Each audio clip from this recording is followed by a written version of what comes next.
with our second guest on our program, as I promised you.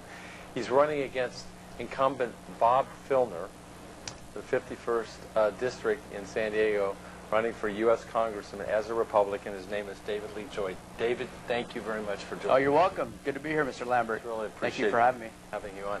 Well, let's talk a little bit about not only your run for Congress, but also about your opponent.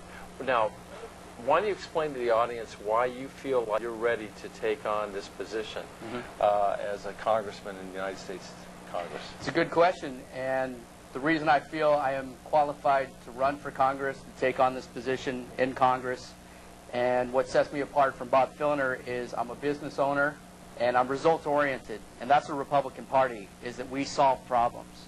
The Democrats, they like to go out and they like to talk about what they're going to do.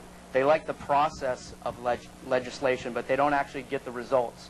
When it comes down to it, there's a lot of talk, there's a lot of obstruction, there's a lot of finger-pointing, blaming Republicans for their inaction. I am results-oriented. When I get to the Congress, I'm actually going to help the people in my district by passing legislation that's meaningful, that's going to get results. Bob Filner's been there 16 years, and he's talked a good game.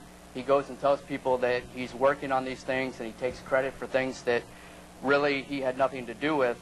And people don't do the research. I think this whole election here is going to be about education. We need to actually educate the people and say, this is what's going on. This is the actual results. And Bob Filner says a good game, but when it comes right down to it, you look at his record, and that's what I'm running against. I'm running against his record. He's ineffective. He says one thing, does another, and he's too liberal for the district. It doesn't fit, doesn't fit the values for the 51st Congressional District. So I'm going to be a results-oriented congressman. I'm going to work within the community to build business. That's what I know. That's my specialty. Being a business owner, I'm going to be a champion for small business. That's where 95% of the jobs in our country come from, small business. I'm going to encourage people, anybody that has a passion, a talent, a skill, and they want to start a business, I'm going to give them the education, the tools, the resources they need so they can start a business, create good paying jobs, keep them here in America, and bring wealth back into the community. That's how we're going to grow our economy. We're going to lift everybody up and get people off government dependence, and that's what the Democrats do. Right. And you know, quite frankly, David, we can't afford government dependence. You're right, yes, sir. We have a tremendous, I think that the public needs to understand we have these huge deficits, and especially with the, the Social Security baby boomers coming up in the next 5, 6, 7 years. We have a huge problem down the line that the public needs to be aware of, because the government just can't pay for everything. Government needs to, do what we do.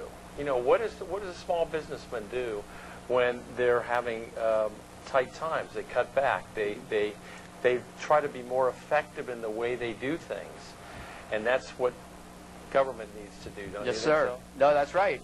Government should live within its means. Right. And that's what we have to do to survive as business people. That's what we have to do to survive as individuals. That's what our families have to do to survive. We need to live within our means. Right.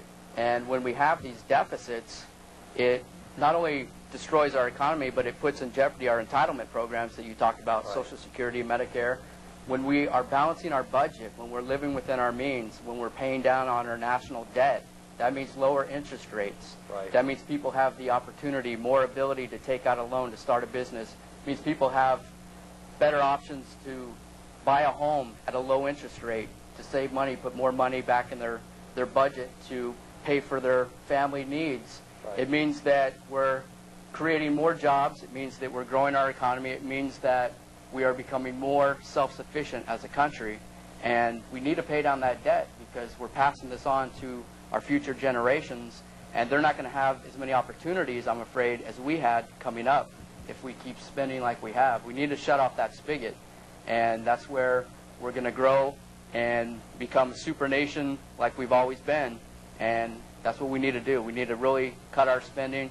That's my big priority. That's the reason I ran, is because I saw the inaction in Congress, I saw the wasteful spending, and I saw the fighting going on, and nothing was getting done for the American people. We were being ignored. We need to change the culture in Washington. Instead of having these politicians that take donations from people and only talk to those people or only do positive enactments for those people that donate them. We need all the people to be represented, and that's my goal. I'm going to be working for the people. The people are going to be my boss, and that's how it's supposed to be. Well, you know what, David, what's interesting about your district is Mr. Filner is a heavily Latino area. There's a cross-section of people, including military. And, I think most citizens, the vast majority of citizens in this community, respect the rule of law. But yet, just a few days ago, Mr. Filner voted against E-Verify. You're familiar with that system? Yes, sir. Do you want to explain that a little bit? Are you familiar with that? I am familiar. Mr.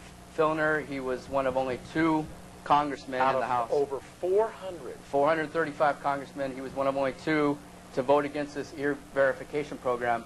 It's a program that the federal government set up several years ago for businesses to verify. Small businesses. Small business, right. exactly. To verify that the people that they are hiring are in fact legal citizens, legal residents. They're not illegal aliens. And he's open borders Bob. He wants as many people to come in. The problem we're having right now is that it's suppressing the wages. And the businesses, I'm going to be hard on businesses that hire these people because they need to be punished just as well. But that's where we cut off the demand. To do it. They need E-Verify to do that. It's a very strong program. It's working. We need to fund it. And Bob Filner was against funding it. He wanted to just completely dissolve the program. The only other one to vote against the program was Ron Paul. And Ron Paul, of course, in his libertarian mold, a lot of times, if he sees something that he thinks that private business can fund instead of the government, he'll vote against it. But Bob Filner, it's a shameful vote, and it's going to come back to hurt him. Right. Well, the thing is, I think the public needs to know that in the 51st district, that it's nice, to have empathy on people that are trying to make a better living from the South. However, what it's costing you as taxpayers is millions and millions of dollars that we can no longer afford in this state. Our state has a huge deficit, and a lot of it's attributed to that. I know Supervisor Horn just a few months ago saying that illegal aliens that are in jails here are cost a year. Now that's just in one segment of the budget. It doesn't include education. It doesn't include health and welfare and all these other things. So it's a financial issue too, right? Yes, sir, you're right. And you asked about my district. 60% of the residents in the 51st district are Hispanic. Right. The district, it's a wide district, one of the biggest in California. It covers all of the South Bay, Chula Vista, National City, Bonita, Paradise Hills, and Canto. Also covers all of Imperial County. So I've been putting a lot of miles on my car, driving out there to the valley and talking with the folks in El Centro and Calexico and Holtville and Broward of it. But you're right, it's an issue. It's financial. It's a financial issue, but empathy, if I was in their position, if I was looking to the great north and the freedom, the independence, the liberty that we have here, the ability to start a business, to become successful, self-sufficient, and have unlimited potential and income and to raise a family right in the greatest country in the world. Our economy is 15 times the size of Mexico. To be honest, I don't know that I would not try to do the same thing. But there's a legal way to come here and an illegal way. You come here legally, you pay into the system, you're paying Social Security, and you're a productive citizen. It's going to help our economy. It's going to